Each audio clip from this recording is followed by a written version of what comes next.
एक लेडीज़ है, मैं बता रहा हूँ आप लोग को जी कि वो लेडीज़ हमारी कास्ट है जो सतनामी समाज की। वो एक ऐसे लेडीज़ है जो बेचारी आती है और थोड़ा कुछ देर दूर तक साफ़ सफाई करके चले जाती है, मुफ्त में। वो भी क्या कारण है उस महिला का सफाई करने का? वो हमारे जो जैत खाम है और जो भवन है इनके लिए वो मतलब ये काम करती है। क्या बोलती पब्लिक? बोले तो तकलीफ़, नहीं बोले तो भी तकलीफ़। जय राम जय जोहार साथियों। डोंगरगांव विधानसभा के गांव भंडारपुर का नज़ारा आप देख रहे हैं, जो अपनी दुर्दशा की कहानी स्वयं बयां कर रहे हैं। चंद्रगिरी जैन तीर्थ राजकट्टा से लगे भंडारपुर में नल जल योजना भी पानी मांग रही है, तो स्वच्छ भारत मिशन पर मानो ग्रहण सा लग गया है। जो जैतखाम धार्मिक प्रतीक होता है, उस जगह कूड़े का ढेर देखकर गांव के जनप्रतिनिधियों और क्षेत्रीय नेताओं की उदासीनता का अंदाज़ा आप स्वयं लगा सकते हैं।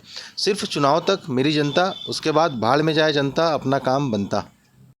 ये हमारा गांव का मेन रोड है, आने जाने का रास्ता है। यहाँ हमारे जितने भी मोहल्ले वासी हैं सब इसी रास्ते से आते जाते हैं, लेकिन यहाँ पर कूड़ा कचरा लेटरिन हर सामान यहीं पर लाकर डाल देते हैं। यहाँ हमारा सतनाम भवन है, जय स्तंभ गड़ा हुआ है। इसके आसपास से नाली का निर्माण नहीं हुआ है। यहाँ इतना ज़्यादा गंदगी है कि हम वहाँ खड़ा होकर 1 मिनट भी खड़ा नहीं हो सकते हम। क्या इसकी कोई शिकायत आप लोगों के द्वारा, ग्रामीणों के द्वारा की गई है? हम लोग कई बार इसमें शिकायत सरपंच से किए हैं, जनपद पंचायत में भी किए हैं, लेकिन कोई मतलब रिएक्शन नहीं लिए उन लोग। क्या इस रोड के मरम्मत के लिए भी शासन प्रशासन को अवगत कराया गया है ग्रामीणों के द्वारा? हमारे द्वारा और ग्रामीण के द्वारा कई बार इस रोड के बारे में अवगत कराया है, और सरपंच को तो बार बार करवाते हैं हम लोग अवगत, लेकिन कोई ध्यान नहीं देते। यहाँ हमारे गांव के अधिकांश 90% लोग इसी रास्ते से आना जाना करते हैं खेती कार्य के लिए, लेकिन यहाँ कोई ध्यान नहीं दिए। बारिश के समय ये रोड में चलने की स्थिति रहती है? बिल्कुल नहीं रहती। बारिश के समय में तो और आप पैदल भी नहीं चल सकते। यहाँ का जो किसान है इसी रास्ते से बहुत ज़्यादा आना जाना है। और ये रोड जो है आपका कुर्रूभाटा कहाँ मिलती है? ये रोड जो है हमारा कुरुभाट है, और उससे आगे हाईवे मुरमुंदा रोड में निकलता है। उसके बाद भी इस रोड की दशा आज तक में 20-50 साल में कभी सुधरी है? नहीं सुधरी है और ना ही सुधरने वाली है, क्योंकि यहाँ की जो जनता है वो बोल बोल के यहाँ के सरपंच मुखिया को बोल बोल के थक चुका है। और साफ सफाई वगैरह जितनी भी है कोई काम ही नहीं करता। साफ सफाई वाली बात ही नहीं है। तो एक लेडीज़ है, मैं बता रहा हूँ आप लोग को जी कि वो लेडीज़ हमारी कास्ट है जो सतनामी समाज की।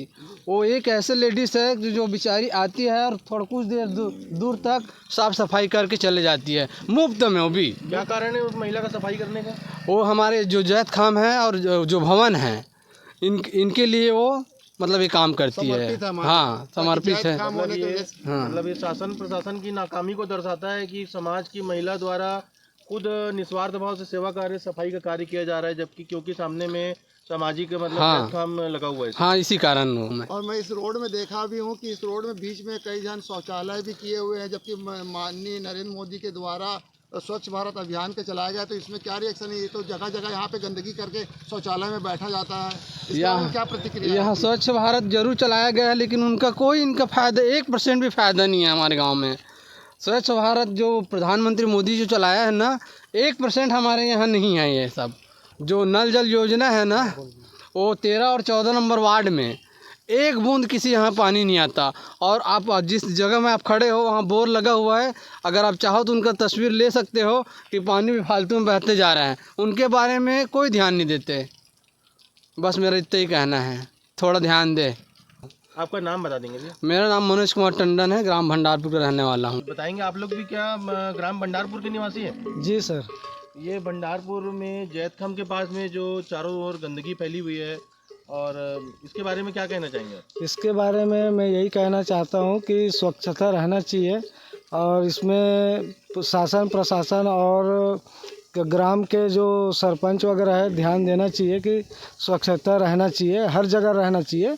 एक जैतखाम के साथ साथ पूरा भंडारपुर में ही रहना चाहिए, अच्छा लगता है आज भी मतलब खुले में लोग शौच में जा रहे हैं। हाँ, ये गलत है कि खुले में शौच में नहीं जाना चाहिए। प्रधानमंत्री की योजना का पूरा फुल फ़ायदा उठाना चाहिए, और सेप्टिक में उपयोग करना चाहिए किसान लोगों को। बस यही कहना चाहता हूँ सर। आपका नाम भी है? मेरा नंद कुमार खरे। ये फार्म हाउस आप ही लोगों का है भैया? जी हम लोगों का है, हमारे पूरे परिवार का है फार्म हाउस। और यहाँ पर ये जो मलबा पड़ा हुआ है बड़ी मात्रा में, सड़कों पे भी मलबा फैला हुआ है, ये क्या है मामला? ये जो रोड हमारे जो फार्म हाउस और 50-60-100 किसान की जो यहाँ पे ज़मीन है, तो ये गड्ढा इस कदर हो जाता है कि चलने में आने जाने में बहुत ज़्यादा व्यवधान पैदा होता है। तो कम से कम मैं 15-20 ट्रिप मैंने स्वयं और बाकी यहाँ के कुछ किसानों लोग के सहयोग से ये मलबा जगह जगह डलाया गया है ताकि थोड़ा चलने अलने की सुविधा प्रदान हो सके। और यहाँ पे इस यहाँ का पंचायत और जनपद प्रतिनिधि लोग कोई ध्यान नहीं देते, तो मजबूरी में हम लोग को ही डलाना पड़ता है। क्या करेंगे, शिकायत करते करते बोलते बोलते थक गए हैं। दलिद्री का आलम देख लो आप, वो पूरा ये मलबा हम लोग के द्वारा डलवाया जा रहा है। और ये गंदगी का आलम इस तरह में बहुत ज्यादा है। यहाँ हम पे लोग के अलावा किसान लोग भी नहीं आ जा पाएंगे। गांव बस्ती में शौचालय स्वच्छ भारत अभियान के तहत चलाया गया है, बाकी यहाँ पे कोई स्वच्छ नहीं है। यहाँ चलने अलने की भी रास्ते में काफी ज्यादा परेशानी होती है, बहुत ज्यादा गंदगी करके देते हैं। साथ में मेरे फार्म हाउस के सामने गेट के सामने ही गंदगी कर दिया और पूरे रोड में पूरा गंदगी फैला दिए। और कई बार इसकी शिकायत पंचायत में और जनपद पंचायत में और कलेक्टर में भी किया गया है, बाकी आज तक और जनप्रतिनिधि को भी किया गया है, बाकी कोई भी इसकी सुध लेने वाला कोई नहीं सुनवाई नहीं है। हाँ जी। आपका नाम भैया? उपेंद्र कुमार उजवाने और ये मेरे बड़े भाई साहब राजेश उजवाने।